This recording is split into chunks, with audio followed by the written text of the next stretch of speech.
What are the rules for the use of common Hyperborean lore in fantasy tales, stories, settings? Is it okay to bend it a little bit, or should it be left alone completely, in your opinion? And this is Hyperborean Radio.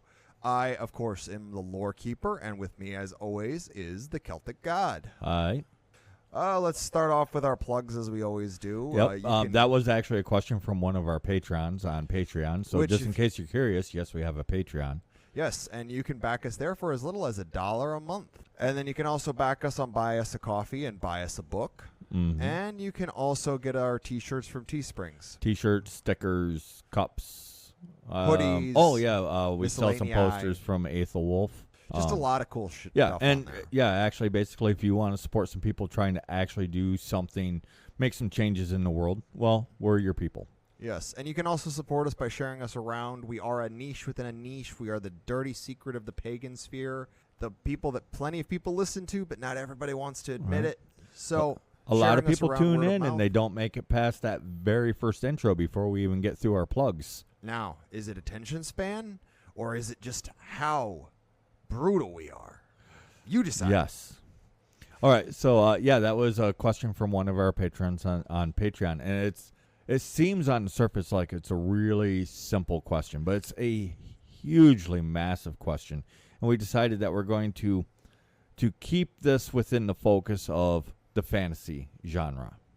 Well, right? The reason being is that seems to be mostly what he's talking about, but it also limits it, because if we try to look at the entire broad category of storytelling, because fantasy is such a macro category in and of itself, without adding everything else in.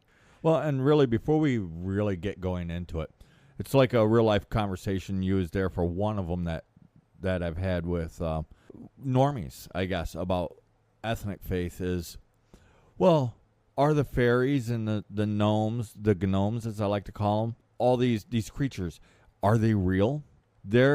And he's coming from a Christian perspective, so they're as real as angels are. Minimum. That's absolute minimum. So calling them fantasy or made up is not accurate. These are actually religious figures. For lack of a better term. For a lack of a better term. We're really limited by language, but I'm sure you can kind of figure out what it is that we're getting at is these are as real as they need to be. So just calling them fantasy is not accurate. And you can't endlessly take your own spin on these things. And that's kind of the issue that's right. sort of It's not like up. cyborgs, where you can just constantly redefine what is a cyborg. And even that, you can't just redefine what a cyborg is. Well, like the Cybermen from Doctor Who are cyborgs. The Borg from Star Trek are cyborgs. These are two very different cyborgs, but they're still cyborgs. And again, that's science fiction, so... Right. I guess the way to explain it is when you write something, whether it's fantasy, whatever it is, you're not writing it in a vacuum. You're part of an inheritance of eons of storytelling. So there's a responsibility, an obligation. And because of how our people react to stories, especially fantasy, because that's where a lot of our lore, a lot of our gods, a lot of our spirits, a lot of what would have been classified, for lack of a better term, as religious figures, sort of gets shuffled to. Mm-hmm. And a lot of the most popular conceptions in modern fantasy are either completely wrong or just kind of off, right. Like the gnomes, as you like to call them. There's a G there for a reason, so let's use it. The gnomes. There are gnomes in The Lord of the Rings, in Tolkien's works. He just calls them dwarves. The dwarves in Lord of the Rings are actually, if you look at their lore and how they act, they are far, far closer to gnomes. Yes. And you've actually pointed out the whole reason he probably didn't call them gnomes was because gnomes were little garden things. Yeah, it's because of the worldview at the time when he wrote the books and where he lived at.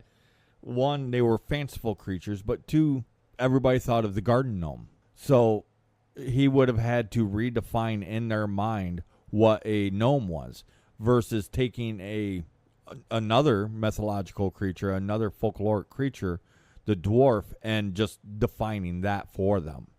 So this isn't hating on Tolkien. It's understanding why he did what he did, but he shouldn't have done it. Well, it's the same with the elves. The elves in Tolkien's work are actually closer to the Faerie. Specifically, the Faerie. Not the Fae, the Faerie, the nobility of the Fae. Mm-hmm. And they have almost nothing to do with folkloric elves.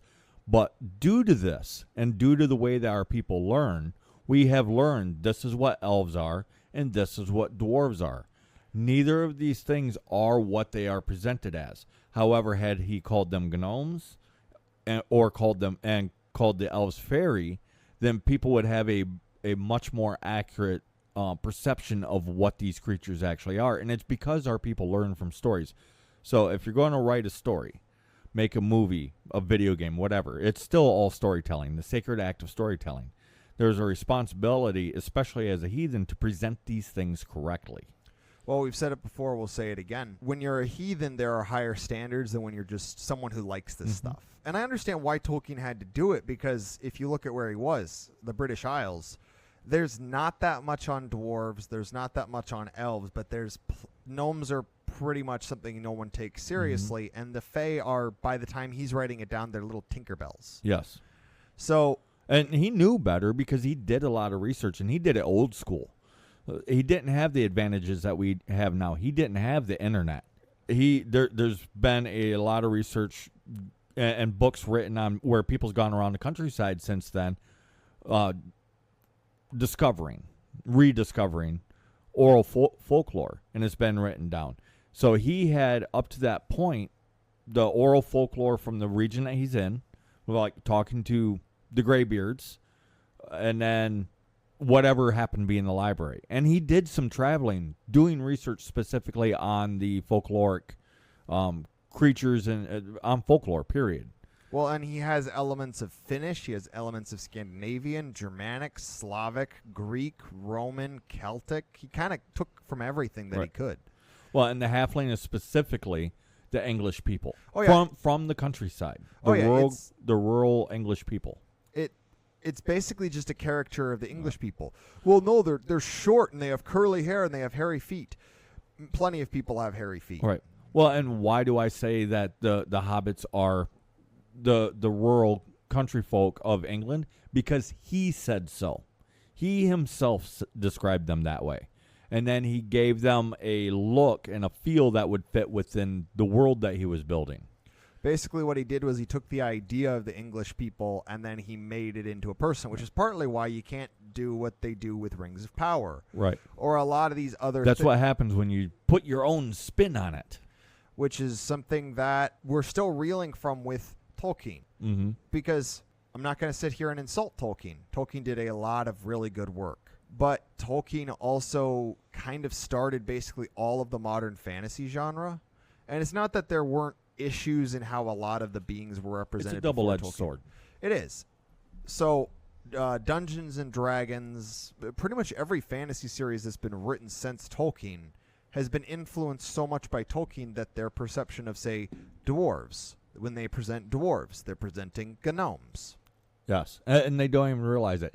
And did he I mentioned what he himself said about the hobbits or the halflings, because I believe he calls them both, which was part of the suit that they had with Dungeons and Dragons in their halflings. I believe that he referenced them a couple times as halflings, even though their species is hobbit. Anyways, that beside the point. He said that they were a representation of the English country folk, right? Did he say that the dwarves are actually gnomes? No. Did he say that the elves are actually fairy? No. What I'm doing there is I'm actually looking at the lore around the fairy and the elves and which one actually fits the Tolkien elves. Same way with the dwarves and the gnomes. The actual folklore, the dwarves fit the gnomes, not the dwarves. Dwarves, for instance, specifically make magic items. They're also a type of giant or god. The gnomes are creatures that live in the ground. They're all over. Yeah, they're earth spirits, and they make mundane items, but they make mundane extremely well, which is exactly what the dwarves do. Well, so there's no magic. Gimli's axe is not magic. No, it's just a good axe. It's just a really good axe. Now, the elven, or in reality, the fairy weapons those are the magical ones, like Sting, the long sword. I forget the names of all the swords. I mean, we both like Lord of the Rings, but we're not massive fans. We're not Tolkien heads. Yeah, we're not Tolkien heads. Is that what their official name is? I have no idea. That's how not a huge Tolkien fan Right. I am. And I appreciate his stories, but the magic weapons are the equivalent of fairy weapons. The dwarven weapons are mundane weapons made extremely well. So gnomes. Or gnomes. Yeah, gnomes, because it's funny, and why waste a perfectly good letter? Well, and then just to kind of speed run through it, the goblins are not monsters, though he represents them because he needed a bad guy. Yeah. Orcs are basically a combination of ogres, goblins, and the name of a wild god from the Alps, the orc, or Orcus, I think is another None way. of which are inherently bad. No. Even the ogre, because not all ogres are people eaters, so not all ogres are monsters. Are people eaters, and not all ogres are people eaters. True. And then the Ents. The Ents are closer to how trolls work, or if you want to go into the Slavic region, you can say Leshy. Yeah, pretty much. They're like the Celtic troll or the Slavic Leshy. Yeah. So either one, but they're not Ents, which means eater, which is a giant, which is a basically it means giant monster or monster giant. I think he kind of got it from Etten, but I'm not sure. Probably. And that's just one guy, and that's not even covering the whole amount of his influence, because Tolkien is a giant among men when it comes to fantasy literature. People have actually pointed out, a lot of people, when they write fantasy, they just write stories. Tolkien wrote literature, like they put his stuff on a pedestal, and everything else they consider derivative. Even though there's a lot of stuff that, even though it pulls from Tolkien, like you're a big fan of like the Myth series by Robert Asprin. That does pull a little bit from the Tolkien understanding, but the rest of the understanding is more Asprin's own sort of spin. Right, and this actually speaks to the importance of following the lore as accurately as possible. It doesn't mean that you can't have fairy in the Bronx or goblins in the sewers of New York. Or wizards in London. Yeah, or wizards in London. You can have all of this stuff. But the goblins, especially because we're heathen, and people are going to learn about heathenry through our stories. So, and there's a lot of drift that we've noticed, because we've talked about this a lot on podcasts and in real life, where there's a lot of drift where a lot of these creatures, the stories, the gods, etc., are coming back to mean to what they actually are. So let's speed this up a little bit. And when you tell a story involving goblins, have the goblins be folkloric goblins, just in a new situation. That's perfectly fine. Same way with the fairy, actual fairy. And yes, this means doing actual research as opposed to just reading Tolkien and then running off with his understanding of an elf, or even just retitling his elves as fairy, because that's not 100% accurate either. Well, it's like 90% accurate. Well, and part of the quagmire, the sort of issue that spawns from the folklore, is the fact that even before Tolkien and other famous fantasy authors wrote their pieces, there were conflations across the board. Like one of the most common is the cult of the dead, or like the ancestral spirits, the ghosts would be fused with all these other things. Like there are stories of witches that are very obviously supposed to be spirits of the dead, and same with the fae. And then there are pagans that got called fae, and there are pagans that got called elves, and then the elves got called fairy, and the fairy got called elves, and people are like, well, that's because the elves and fairy are the same. No, it's because people weren't really caring, and then they ended up sort of scrunching them together, and then if you're not willing to pull these apart, then you just end up treating them as synonyms. Right. Which is always a slippery slope.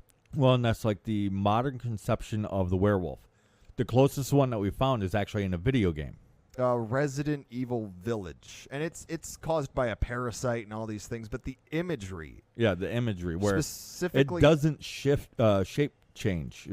shift. Most of them don't in the game. There's a couple that do, but most of them, the most they get is like kind of sharp teeth and like hyper aggressive and faster and stronger. Like the one boss, the one with the big mane of a beard, that one's the most accurate in terms of appearance. Yeah. And basically what werewolf was used for a while was basically more or less wild man. Yeah.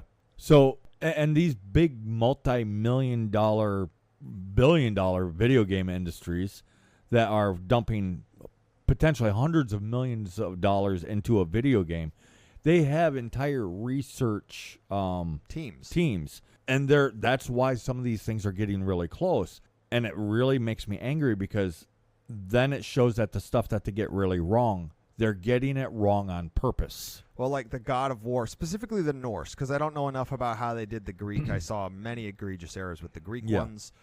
But with the Norse... Well, it's like the more money that they made, the more money... Because they realize people like that Greek lore, for instance, right?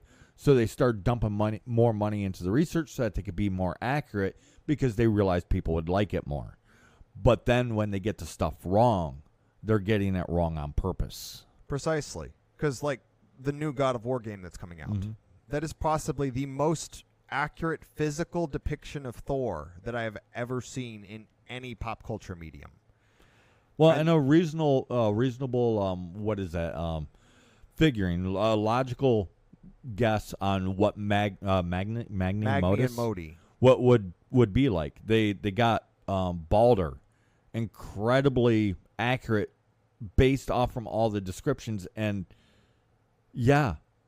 I mean, maybe a little bit too scrawny, but I mean, he is a youthful god. So well, they actually kind of made him too old by giving him a full beard. Yeah, they actually made him, which is what made him look scrawny. Had they actually made him look youthful, he would just look like a very fit youth. And then we get to Angerboda. Yes, and then comes that.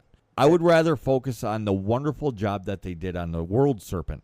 They didn't make him a hyper-violent monster. They made him gentle and understanding and knowledgeable. How much research has to go into this to understand he is not, the World Serpent is not some thrashing monster that wants to destroy the world. Well, why else would they put him on their ships? Yeah, and then Angerboda. What? Yeah, that's problematic. That was done on purpose. Well, and that was a political decision. Well, and I like how they did Freya because it wasn't too inaccurate. But then they made her also Frigg at the same time. Mm-hmm. That was a problem. But that was my biggest gripe with the first game because I understand they got to make, the gods are bad, and they have to have some kind of conflict. Or Well, it's not they're not, and they're not heathen either. No, so we have to do a better job as heathens telling stories than they do, which is the other thing. And this is kind of why fantasy is so important because, like Lord of the Rings, we have met plenty of pagans that what they are is they're fans of Lord of the Rings that so desperately want Lord of the Rings to basically be their spirituality that they've latched onto paganism. And they'll say the pagan words, but if you start grilling them, that what they are is they're using paganism as a smokescreen to disguise the fact that they're basically venerating Tolkien's works. Mm-hmm. We've probably already lost most of the Tolkien fans as soon as I said that dwarves are gnomes and elves are actually fairy. But one of the obvious Scandinavian influences is the mountain giants that's causing the storms, and they're throwing boulders back and forth at each other. That comes directly from Scandinavian folklore. Oh, yeah, they have giants and certain kinds of trolls doing that. Like, you can even find, like, old depictions from, like, John Bauer with, like, the trolls are causing the landslides and stuff because of what they're doing on top of the mountains. So, there's lore from all across Europe in that story. Well, and part of the reason we're going with more examples than, say, just going down a laundry list of this is what you should do. Our lore is way too vast. Yeah, it was an excellent question that was asked, but man, is the answer so big, don't even really know where to start at. This is, in reality, our second go at this podcast. We recorded a whole another hour, and we're like, did we actually do this justice? The answer turned out to be no. That's why you're listening to this version. Well, and one thing that I want to emphasize is I've never seen anything that gets everything correct. Everything is always off. And this is just on my research, so I'm aware that there are elements I'm missing. But from what I know, nothing gets it completely right.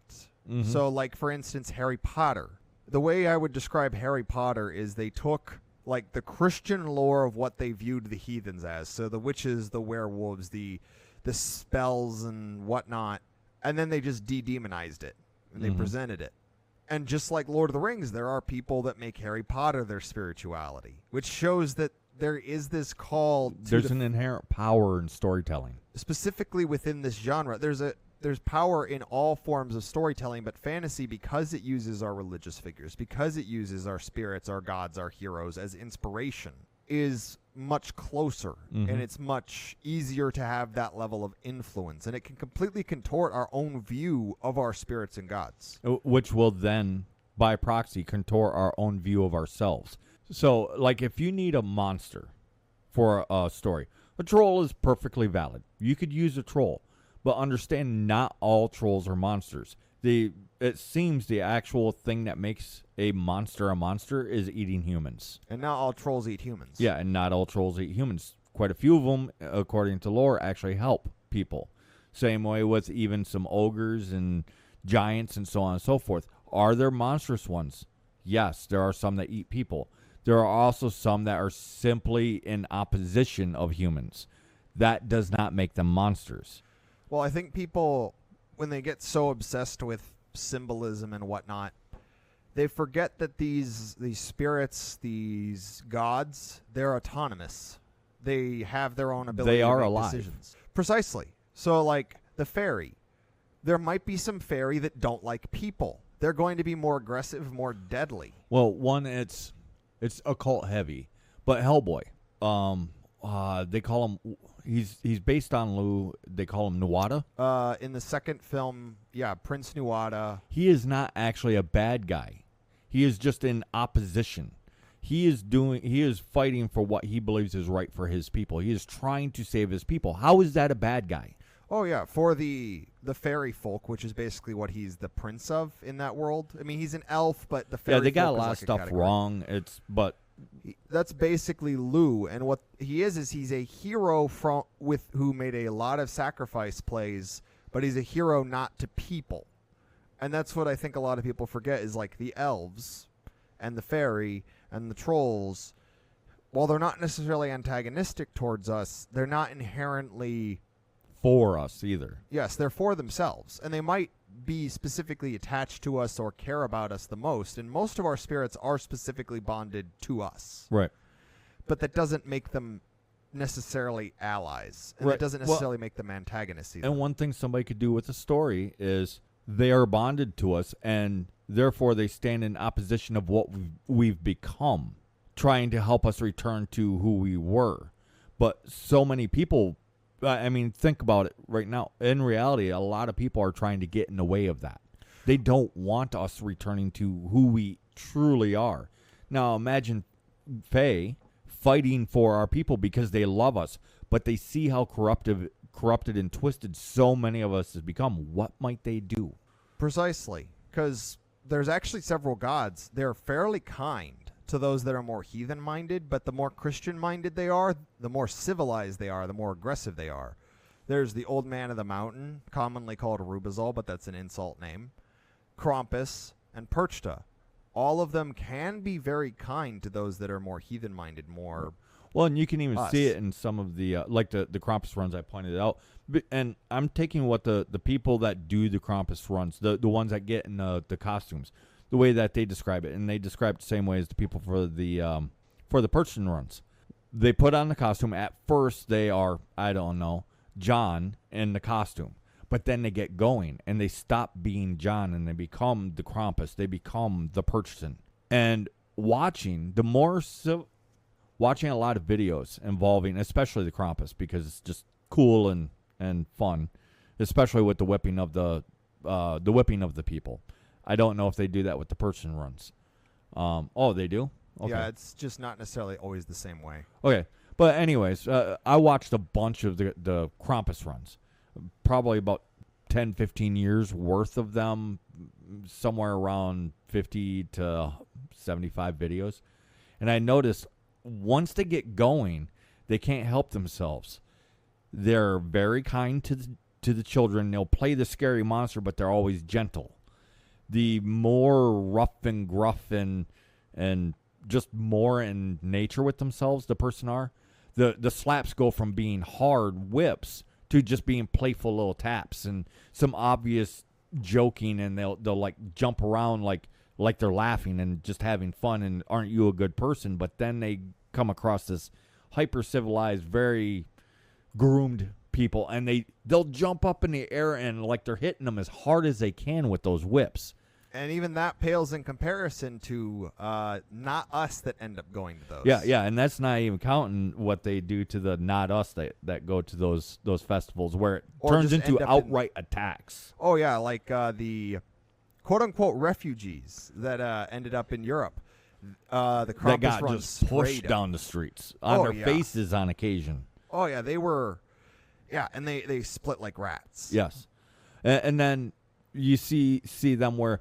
The lady, she's more feminine, I guess, but her hair's all groomed. The Krampus will mess her hair up, steal her hat, and turn it inside out and stuff it back on her head. Like, be more wild, be more who you are, be proud of who and what you are. It's just a thing across the board. And in a way, these celebrations, they're storytelling as well.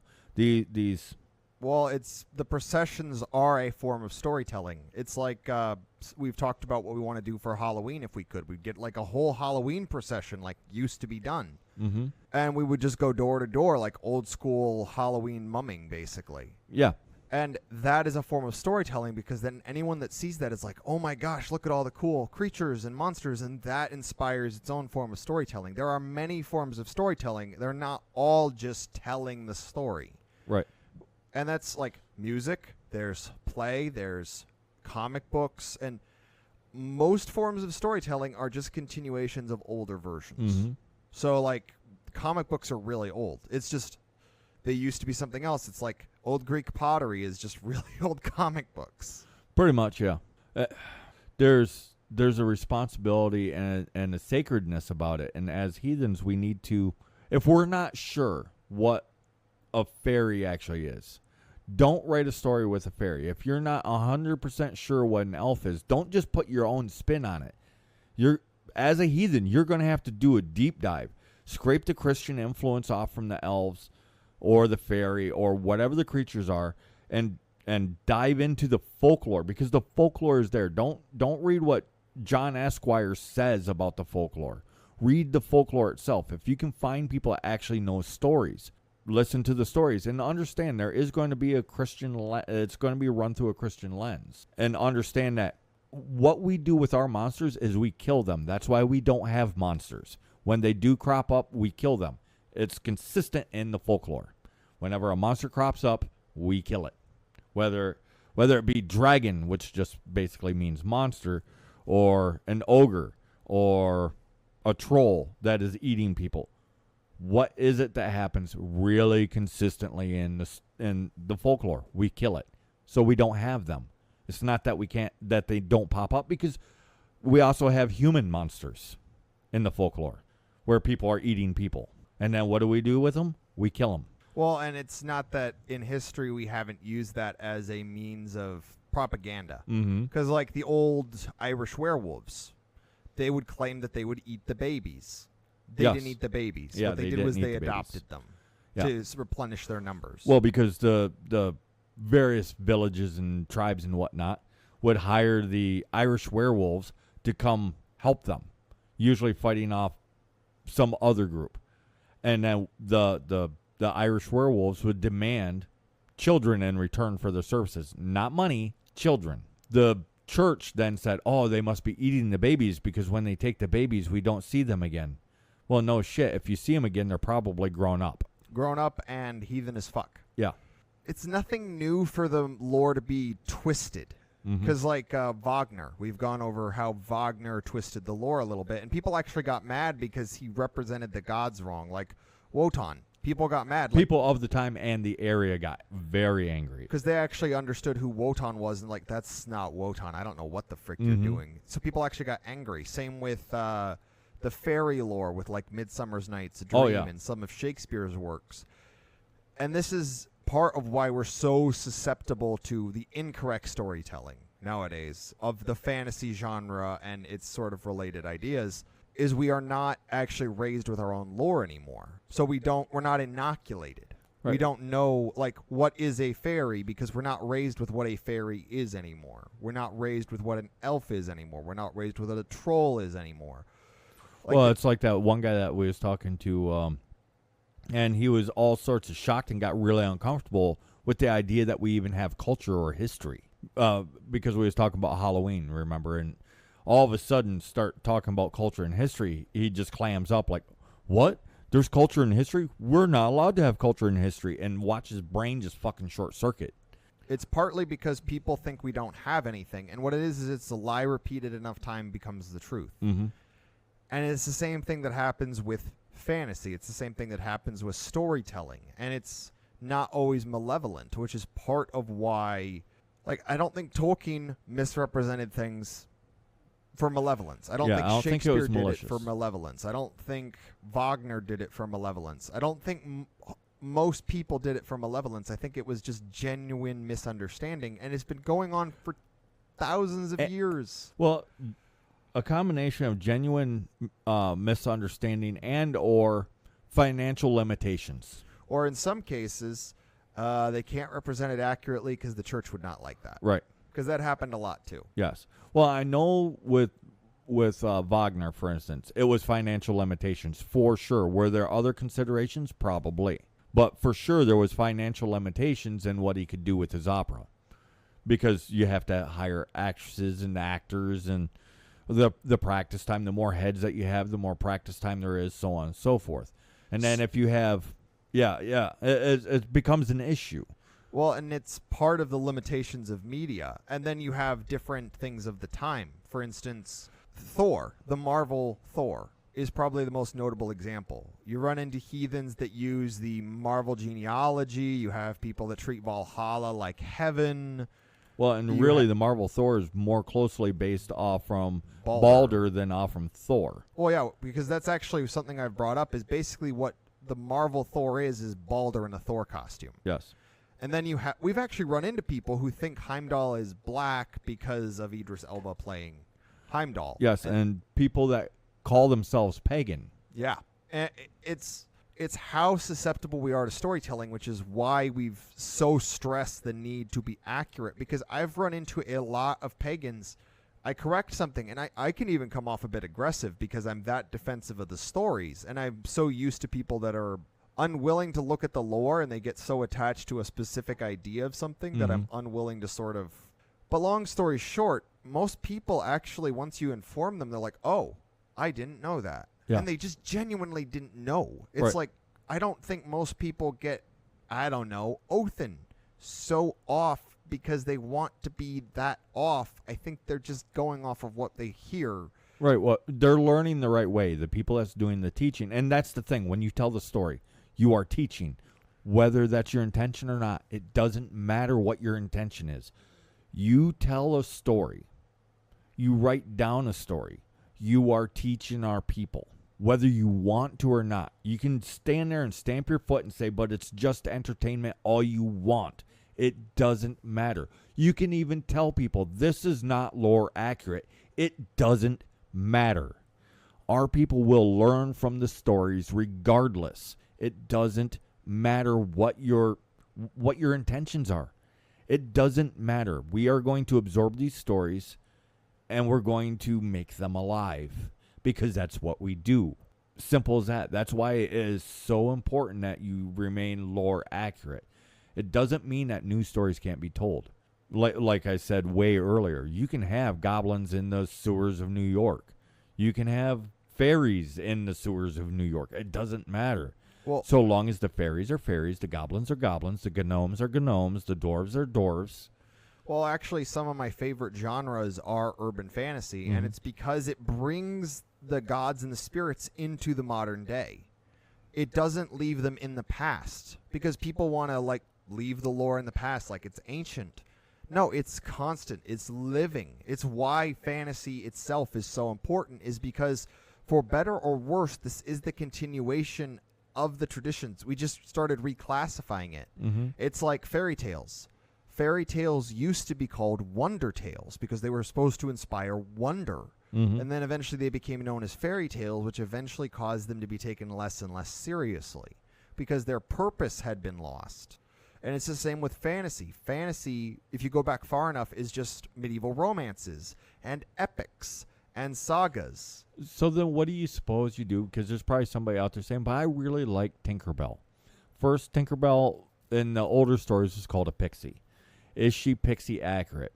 Not really. But what you can do is, rather than calling her a fairy or even a pixie, call her a fae. And then, because fae is like mortal. We've pointed this out many times. There is more mortal. Everything in our realm is mortal. It doesn't matter if it's us, a different race, a dog, a cat, porcupine, worm. It doesn't matter. We're all mortals because we are from the mortal realm. Anything from the realm of fae is a fae. Then you have the fae-re. So you can have Tinkerbell because the Tinkerbell creature has entered our consciousness. Just call it a fae. Once you learn what a pixie is, you'll be like, oh yeah, Tinkerbell is not a pixie. She's not nearly savage enough, and she's about 100 times too small. And just everything about her is not like a pixie. But could she be a fae?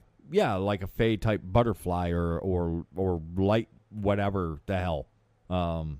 Like a lightning bug or something like that. The fae equivalent of that. Sure, it doesn't matter because these creatures have entered our consciousness.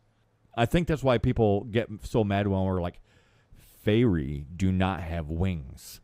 Which people putting wings on fairy and making them tiny makes me angry because it's not the lore. It's not what the fairy are. But I understand that they like Tinkerbell. They like the butterfly wings. But those aren't fairy. They're fae, sure, but they're not fairy. Well, and that's the other thing is fantasy in the modern day is not just our lore anymore. It's been conflated with the Semitic lore. It's been conflated with the African lore, the Amerindian lore, the Japanese lore, and on and on. And it's sort of become this all-engulfing conception. Right, which is why we have to do the research because, well, it's just fantasy after all. No, it is not just fantasy. It is not even fantasy. It shouldn't be even called fantasy. I understand, but fantasy, meaning fantastic tales or fantastical tales, made up stories.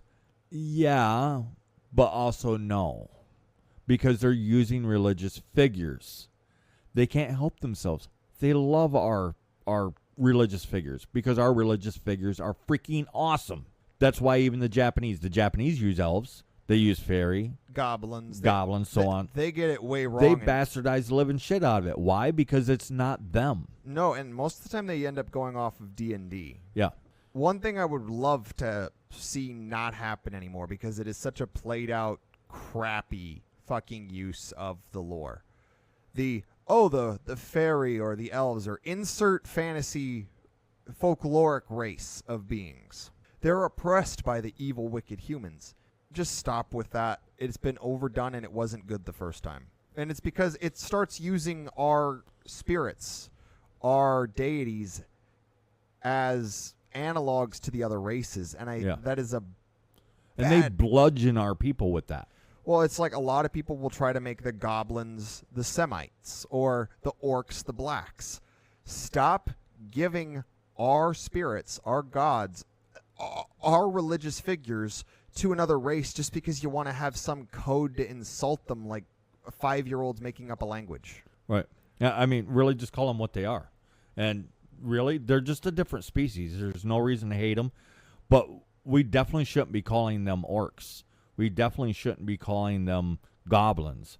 We definitely shouldn't be calling them any of our religious figures. Well, when you call black people orcs, you're calling them gods. Yes. Well, same way, really, when you call Jews goblins. And I don't know, 20 minutes into actual folkloric research into goblins, and then you realize, oh, they're not money-grubbing little monsters that, like, eat cats and steal babies. None of this is in the lore. This is all bastardized attacks on goblins, which are not that. Not that at all. Usually what ends up happening is they use just something that most people don't know, so then that colors in their perception. Mm-hmm. Like they'll know it as like a tertiary thing. It's like if someone tried to do something about Amerindian lore, I wouldn't know enough about it to be like, that's wrong. Right. Well, and the thing is, really, a lot of our people don't know our own lore. So as heathens, it becomes our responsibility to teach it by proxy. And really, there is no better way to teach it than through stories. Which is how we learn everything anyway. Yes. Math, science, history, everything. Yeah, everybody remembers stories. in math class, little Tommy has an apple and little Susie has an apple. How many apples does little Tommy and little Susie have together?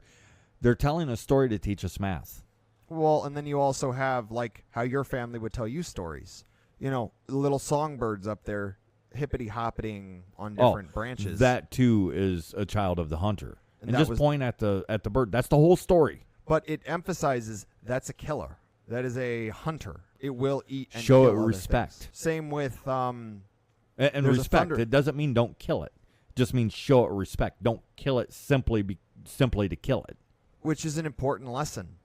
And it's the same with your family when there was thunder rolling, and they would start being like, "That's Thor. He's the great." Well, Cthulhu." specifically one of my uncles.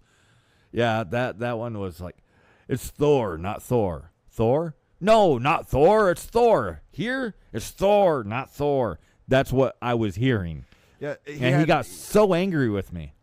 Yes, it was basically he was pronouncing it correctly and then incorrectly, but you couldn't tell the difference because it's these slight differences. It's like, well, that and it was a freaking thunderstorm. I mean, a pounder. There's rain just coming down where you shaking the earth. Yeah, dude, it was loud, and then he's standing there screaming at me as a kid. It's Thor, not Thor. It's the great Cthulhu. Yes, that's the one thing I could hear different is it's the Cthulhu part. It's Thor, not Thor. It's Thor. It's Thor, not Thor. So but that's how we learn is through stories.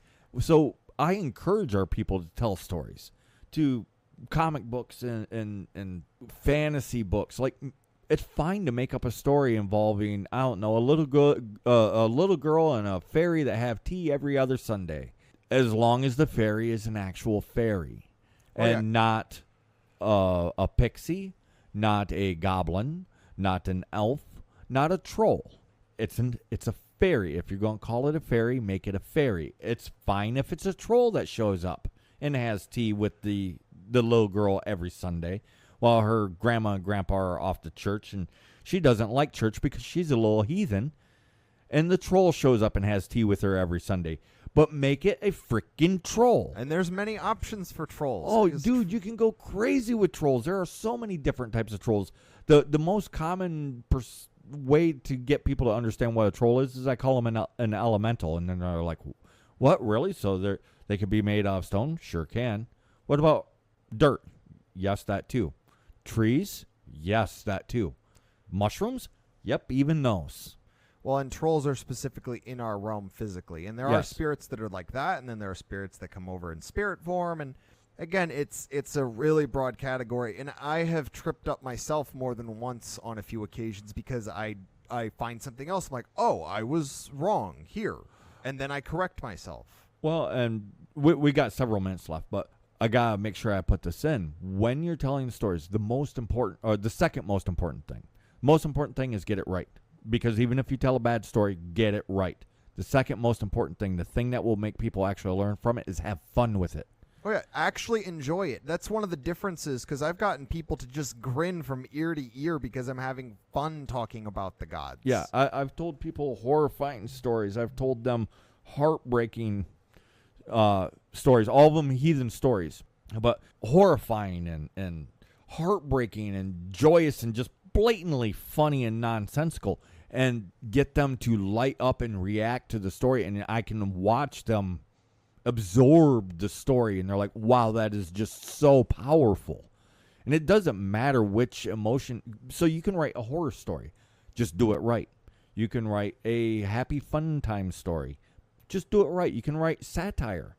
It doesn't matter. Our creatures, they are us, are religious figures. Because in essence, for the modern terms and languages, to get people to understand the importance of them, that's what we have to call them, is religious figures. Well, and you've gotten whole groups of not us, so Ameriblacks, Asians, Oh, to get angry about the perversions that they've done to them. because they realize that it's the same as bastardizing their religious figures. Mm-hmm. Like, if you had Amaterasu played by Whoopi Goldberg, the Japanese would lose their shit. Yes. But you have her play an elf or a witch. That's perfectly fine. No, it's not. And we know that, but they don't understand that. They think it's made up. There's a lot of our own people that think this is completely made up. They don't understand. These are religious figures.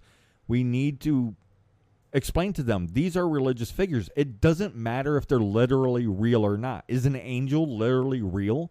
We don't know. The Christians themselves, they if they say yes, it's because they believe it. But can they prove it? No. Well, no more than we can prove that an elf exists. Well, and one of the ways that something important to remember, there is a very big difference between belief and wanting to believe something. And there is just as much a gap between knowing something and believing it. And then there is just as much a gap between knowing something and internalizing it and understanding it. Mm-hmm. These are all 4 different things that sound like the same thing. You'll know the difference when you experience it. And really, I think it's important when you tell the stories to at the very least enjoy them.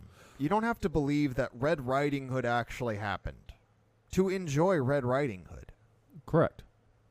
Well, and then here's another mistake a lot of storytellers. They hold themselves or try holding themselves to the standard of Tolkien. And they try creating this big, broad, epic world and this big, broad, epic story. Most of our stories weren't told that way. That is an outlier story. Most of our stories are short stories. If you want to be actually traditional, short stories. Conan by Robert E. Howard is far more accurate to how we traditionally tell our stories than Tolkien's Lord of the Rings. Oh yeah, Howard and like the old pulp stories was basically a continuation of our heroic tales. Right. Doesn't mean that you can't tell the big story, the big epic one, but you don't have to. Tell a bunch of short stories and kind of loosely string them together if you want to make a book. Well, that's what Howard did, because he wrote like 1 or 2 novellas, and he basically his novellas are, let's say, lacking. Well, it's because he basically wrote a bunch of short stories and was like, how do I make this one story?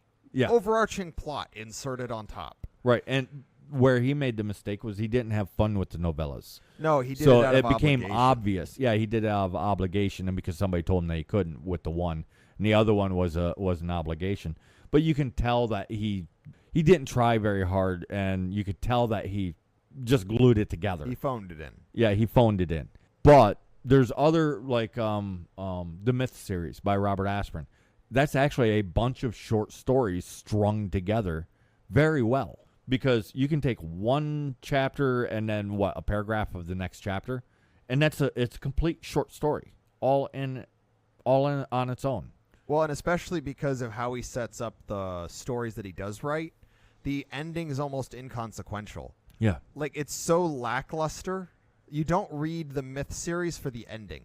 No. Because the ending is almost always lackluster compared to what you want. Mm-hmm. And I mentioned earlier in the podcast that people need to understand that when they write a story, especially fantasy, that they're inheriting this eons of lore and storytelling tradition, and that there's an obligation there, there's responsibility there. But here's the beautiful thing. You have eons of storytelling to pull from. Yes. Like, think of the influence that authors like Howard, Lovecraft, even ones that aren't very good like Poe, all these different authors. I think my eye just exploded when you said Poe. Tolkien, on and on and on. And look at the Arthurian romances, the epics of Greece. Oh, there goes the other eye. The sagas of Scandinavia, the folk tales, the folk songs, all these beautiful things across our lands for eons. Mm-hmm. Well, and we get to use that in our modern stories. We get to use that to create new things that our people can enjoy and grow from and inspire ourselves. Yes. Well said. I mean, I have nothing to add. Well, with that, the Lore Keeper is going to sign out. All right. So, this one's a bit short, but I hope that it's a powerful podcast. Help people out there that's interested and or just are we're wondering about the importance of these stories, whether they're new or old. We need to safeguard our religious figures. We can use the stories to teach heathenry, even the ones that we didn't necessarily write, like, I didn't personally write Harry Potter. Can use Harry Potter to teach about the Dagda, because Hagrid is almost a perfect one-for-one. He's not quite a perfect one-for-one, but he's really close one-to-one for the Dagda. And I've gotten people to just almost weep for the Dagda, and especially and get angry when they see the Dagda disparaged. And they're like, no, this is not right. Because they can tell. They can tell. So we can use the stories to teach who we are. We're not Christian, man. Just get the stick out of your butt and have fun. All right, until then, I guess we'll see you guys later.